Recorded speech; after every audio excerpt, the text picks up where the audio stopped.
11 సీట్లు వచ్చినా వైసీపీ తీరు మారలేదన్నారు ఏపీ డిప్యూటీ సీఎం పవన్ కళ్యాణ్. గత ప్రభుత్వం ఆసుపత్రులు, స్కూల్స్, రోడ్లు వంటి అన్ని అంశాలను పట్టించుకోలేదన్నారు. అదే సమయంలో కులం కార్డు తీసుకుని తాను ఎప్పుడూ పాలిటిక్స్ చేయలేదన్నారు. జనసేన నిర్మాణ సారథుల సమావేశంలో పవన్ ఈ వ్యాఖ్యలు చేశారు. అది గొప్పతనం మీలో. I have to appreciate your commitment. వాళ్ళని చూసి మనం చాలా నేర్చుకోవాలి కదా. వాళ్ళు ఎంత కమిటెడ్. 11 వచ్చి మేము తగ్గమంటుంటారు.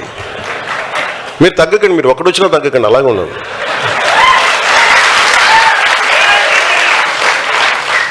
మీరు ఒకటి వచ్చినా తగ్గదు, అలా బలంగా ఉండలేదు. మిమ్మల్ని తగ్గమని ఎవరు చెప్పాడు?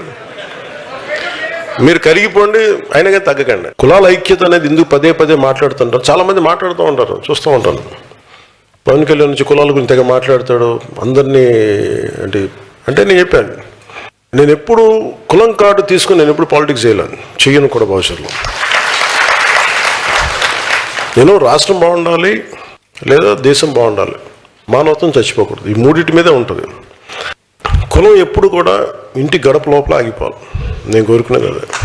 కులాలని గురించి మాట్లాడడం, వీటి గురించి మాట్లాడడం ఎందుకు మాట్లాడతానంటే, మిగతా వాళ్ళు స్థాయి తగ్గిపోయి దిగజారుడుతనంగా ఇంకా మాట్లాడటం ప్రారంభించిన తర్వాత కరెక్ట్ చేయాలనిపించింది.